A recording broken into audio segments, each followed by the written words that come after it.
bilowno bal xasan maansada uu inoo hayo isagoo faahfaahin dabcan ka bixin doona waxaan leeyahay xasan ku soo dhawow stage.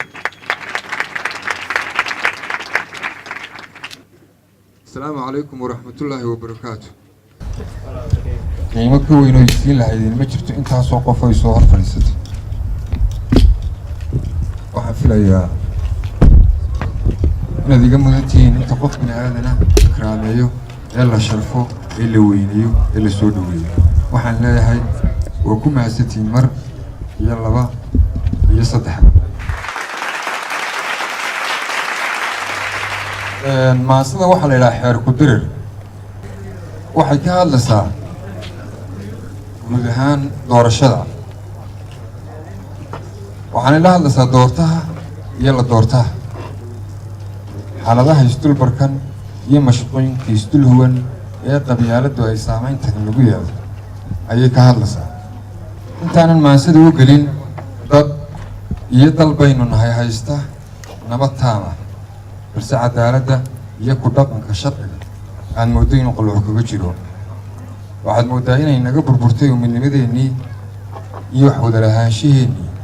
oo halkeedii ay noo gashay tu kale oo cunf iyo qabyaaladii intay taasi jirtana suuragal ma aha inaynu noqonno dal iyo dad leh hadaf iyo himilo ka baxsan inay iska noolaadaan halka sartu ka qurusan tahay ee mushkiladda ugu weyn ee faanla-aantu ka jirta waxa weeye badankeennu ma kala naqaano ama ma kala fahansanin waxa aad gaarka u leedahay iyo waxa la wada leeyahay mid ka muhiimsan waxaa laga yaabaa in aad leedahay guri aad gaari cad leedahay aad meherad dare kuu shaqayso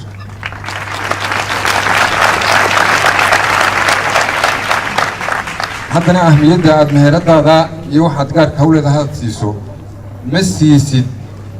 waxa aynu wadaagno ee dadka ka dhexeeya waxa la wada leeyahay waa maxay dalkaa la wada leeyahay calankaa la wada leeyahay ciiddaa la wada leeyahay nabadgelyada haddii nabadgelyada tusaaleaan la waayo ma u malaynaysaa inay kuu shaqaynayaan meheradaada iyo ganacsigaagu waa maya iminka doorasho ay nagu soo socoto maxaad musharaxiinta ku dooranaysaa maxaad ku kala dooranaysaa sidee baad se u dooranaysaa marka aad taqaano qofka aad dooranayso iyo mabaadi'da aad ku dooratay ayaad berri la xisaabtami kartaa waxaan filayaa inteenan mid ka midina jawaab buuxda uma hayo mabaadi'da uu xisbi ku raacay marka laga tago reernimo iyo cunf iyo qabyaalad waxaa habboon inaad isweydiiso ninkaad xilka u dhiibayso shalay maxaa muuqda ee uu ku soo kordhiyey berri muxuu ku tari karaa qof ahaan waa noocee inta badan bulshada somalilan lama xisaabtanto mas-uulka xilka ay u hayaa balse waxay ku xisaabtantaa in xoolaheeda ama hantideeda uu xado innagaa musuqa mas-uulka barna miyaa aragtay nin xilkii haya kule maxaa xadi weyday waxay ku odhanayaan war ninkii hebel meeshuu iska joogaayo waxba kama qabsan war ayaa wax loo qabanayaa ayaase laga qabsanaya dowladnimadu waa ururka ugu sarreeya mujtamac ama bulsha samaysato haddii aanu xisbi wanaagsani jirin waxaan qabaa inaanay xukuumad fiican iman karin ama jirayn dunidana ma jiro xisbi reer galaan reerna ka baxaan dembigana qof unbaa galaa reer ma galo codkana qof unbaa codeeyo warqad loo dhiibaayo intay reer saf soo galaan ma codeeyaan laakiin waxaad mooddaa innagu inaynu dimuqraadiyaddii daba luudanno oon si qaldan u fahanay xisbiyadeennu waxay koran yihiin qabyaaladdu ha dhacdo haddana cod bay qabyaaladii ku doonayaan oo reerihii jiri ayay hor fadhiisteen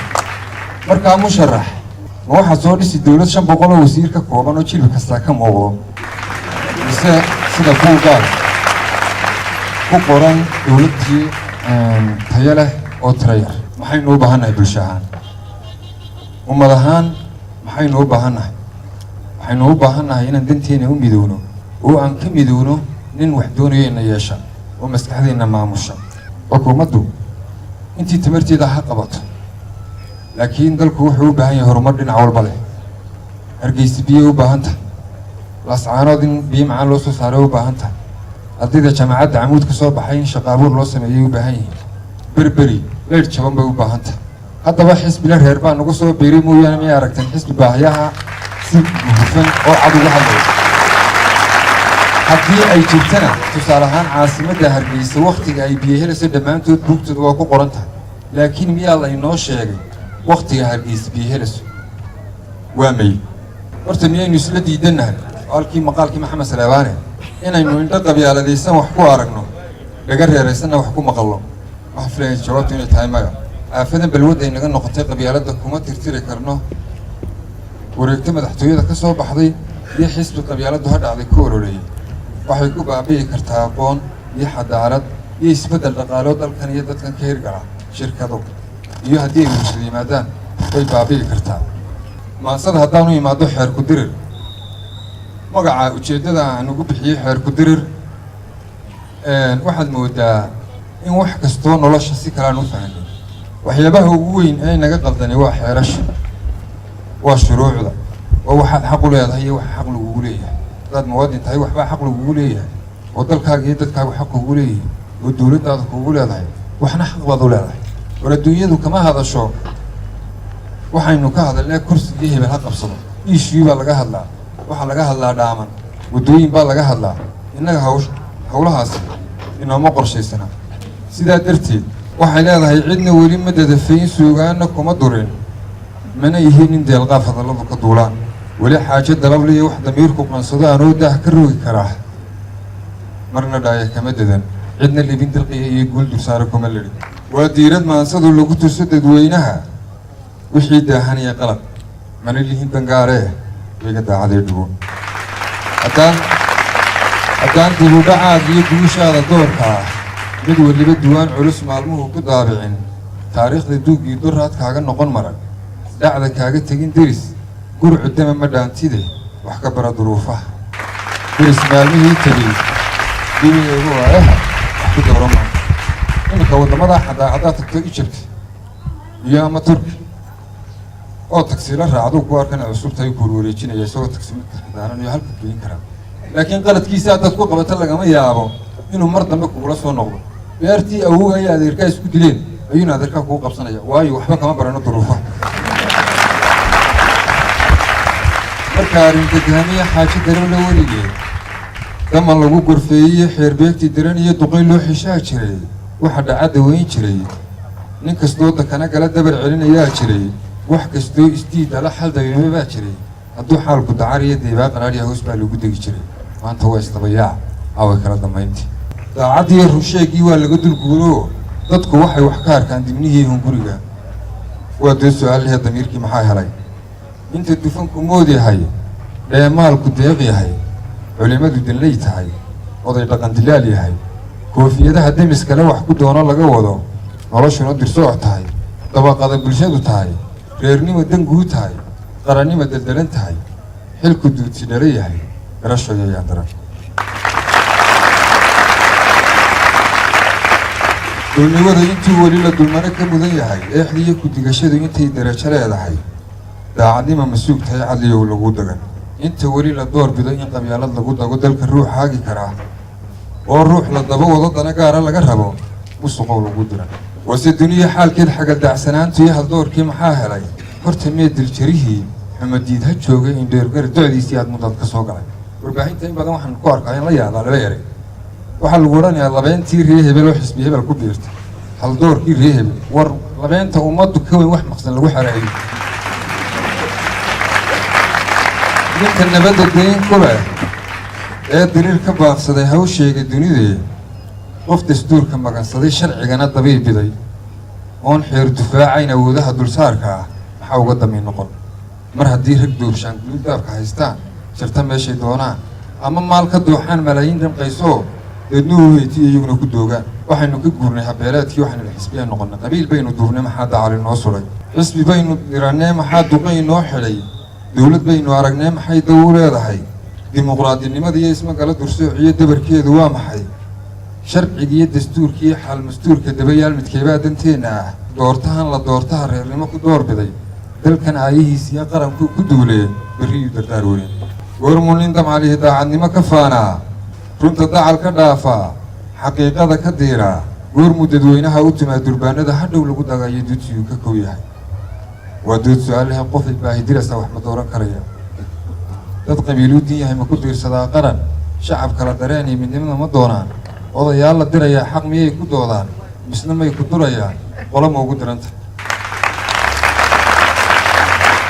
xisbi aan ka doodayn dal siduu u hagi karo dad siduu u dhaqi karo mabaadii ka dayraa balse dumarka shirin karo oo durbaanu tuman karaa codku ma haddii dhan xog haga doonaa afarta layne ku qoran ballanqaadkiisuba kana ku qoran wax alla waxay ku kala duwan iminka siyaasiyiinta soomaalidu ama kuweenuba similarity waraabahoo kale leeyihin waraabahu markuu cuno markuu saa u qanino uu qaylo uu shirira si hadhow tola ama wax loogu jiido hadduu dhiig yeesho kuwii kalaa cunaya isagii baa la cunaya iminka keenna godka ku dhacay siyaasigeenna birtaa la marinaya xaggaa waxay ka maxay ahayd waxbay ka wadaagaan dhinac kale marka laga eego shaarshaaridana waxbay ka wadaagaan oo shaarshaarid waa islaanta istaanka taaganah iyadoo booran u baxasa bay dhaba tagasade xisbigan ku jiri kanuu gelaya kanuu bax oo waxyaabaha jahwareedka ugu waca dayrtaba hadduu deeqluhu raxmaad shubo doogii caleentii dunyada ku nooleed haddaan laga daryeelayn diir baan looga taageerin waxaan taa ka duwanayn nin dan lihi dantiisuu danta guud u wiiqoo dan yaree aduunbaa ku dan seegay qayree dan wayaan lagu tumin duruusaha siyaasigu daabic iyo durweeye bulshay waa digniin culus marna waa dardaarana shalay iyo wixii dumay maanta iyo wixii dagan berri iyo wixii dedan usargu dantaadoo xaqiiqada la noqo diris xorka noqo damiirkoo dantu yaanay kugu qaban dabar yaanay kugu xidhin kuna hagin duruufuhu masiirkaaga doorka ha ku diirsan shilimaad garashada adoon dadin ha ku deganin qiirada durbanada qabiilada keligii dabsaaraha keligii deglaystaha keligii danaystaha baaji doonistiisoo intaan duuba loo xidhin dusha sare ka sii garo dib wuxuu ka noqon karo ilduuf waa mar keliye ilduuf waa mar keliye dib midaad ka hiftiyo yaan fartaadu kula degi moonka dare codkaagani kuu doorin kugu daran xillinkaad u dirasan yaanu hala ku dooxiya madaryeele kugu noqon iminka haddaad foosta biyaa dul istaagto waxaa hubaalaa in muuqaalka sawirkaaga ka arki karto laakiin laba jeer iskama arki kartid oo marka ay biyuhu wasakhaysan yihiin iyo marka ay karsamayaan qofkuna laba jeer qaladkiisa ma arko markuu caadifadoonayo iyo markuu cadhaysan yahay inaad caadifad masiirkaaga ku doorato adoo kacsan ama reernimo ha gudurto ama dana kale aada codayso adoon ayahaaga dambe eegin waa wax adiga dhexalkeedii dhibteeda aad leedahay derajada ninuu rabo nin sili dadka u sheeg inuu diirtay ruux kale ma dariiqa guusha mise waa dabsii hori iminka siyaasiyiinteennin kanuu ammaanayaa ammaantii waxay ula gelaysaa inuu kii kala duro waayo yootanka bulshadu aadka ugu baahda ummaddii uliyo diir ummaddii diriya daab dan wadaag mataana ah soo ahayd ilaa dura waa tan kala dibootee kala daama noqotee naxliguna dul joogee maxaa la isku dagayaa dumar iyo hadday tahay duqi iyo aqoon-yahan waa kuwan isdurayee ku coloobay doonkee bal maxay ku daaleen markay dooddu dhowr ruux kala dooran tahay war saddexdaan inaad tartamaya kii addan u aragto unbaa muhim iminka social media markaad fiirso waddankaaga saar hablihii oo kala baxay dumarkii raggii maxaa adiga ku daalinaya aayahaaga kawada aragtun doono qof kastaa intuu dadka dheer yahay buu ka tilmaamaya haddaad wastaa tuu dalku nabad iyo wastanimadaad ku shaqaysan haddaad profeseer tahay jaamacadahaasaad dhigi iminka ardayda jaamacadaha in badan oo ka mid inay joogaan baa laga yaabaa bal waxaan jeclayna weydiima waxaad wax u baranaysaa in lagugu yeedho magaca jaamici mise waxaad wax u baranaysaa inaad ku shaqaysato mise waxaad wax u baranaysaa inaad dal iyo dad aragti ku keentad wax ku bedisho saddexdaa jaanisba haddaad wax u baranayso saddexdaba waad haysaa haddaad in lagugu yeedho jaamici wax u baranayso annagaa kooran maqaaxiyaa ka buturi haddaad shaqo leedahayna dalku waa wada fursad runta marka la doonayo haddaad aragti ku curinaysana siyaasaddii baaba dhallinyarada loo furaya dee wax beddel anaa dawladoodii karaa reer hebel dameenka ah anaa dunida maamula iftiinkeeda damin kara anaa xeel ku dirayoo ka dubaara deel hebel waa dhaqan dalkeenniiyo maanta yaalla degelkee sidii loo darjiiday dadku wada aqoon-yahan u noqdeen digtoora ah lama kala dambeeye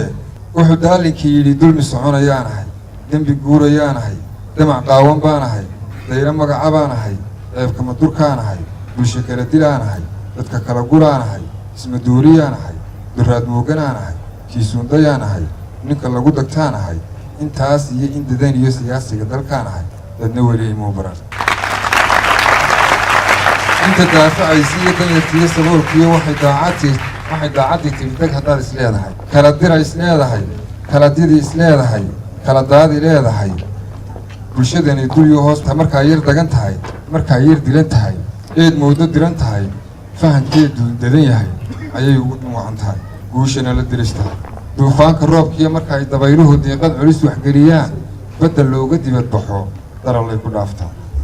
wax la doonayaa ruux dalka sama ku hagi karaa dadka xeer ka simi karaa dabka huro baktiin karaa dembi filaha qaban karaa dulinkana tirtiri karaa danyartana wax tari karaa oon lagu dulguurayn oo aan dambana noqon oon dabada reergelin dusha calanka kuu sudho dhagar iyo dabgelinayn cadli baa dan ku wahay midaan dayro keenayn ummaddana bardidinayn barhna soo dabaalayn wax la doonayaa ruux deri ilaah ku howlgalaa shacabkana u daacada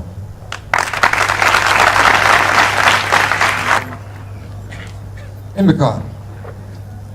madaxweynihii dalka South Africa ee geeriyooday Nelson Mandela inkastoo isagu xorriyad u dagaalamayay xaakinkii ku xukumay 27 sano ayaa mar kale madaxtinimada dalkaasi u dhaariyay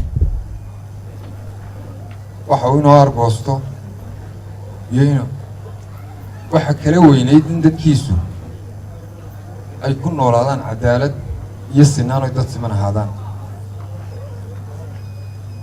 ninkii la odhan jiray Martin Luther King isaga laftigiisu wuxuu hirgeliyey in 49 sano ka bacdi inaan madoobe Maraykan ka taliyo kuwa in badan oo ka mid ah dadkeenu kama liitaan laakiin bulsho ahaan ayna mislaan sidaa darteed waxaynu u baahannahay hogaamiye bisil si loo helo bulsho bisil dalku bisan yahay daala dhaadheer buu leeyahay Hargeysa maanta waa caasimad guud ahaan dalku waa horumaray in laakiin dalku aad u dhismo waxa ka muhiimsan in dadku dhismaan ilaan haddaynan dhisnayn dalkan inaga dumin doona bariid in waxbarashada la xoojiyo oo jaamacadaha tirada badan ay cilmi baaris sameeyaan meelaha bulshadu ka liigaso meelaha bulshadu qaladku ka jiro ayaa muhiima horta maasadii xeer ku dirinaynta ayay ku egtahay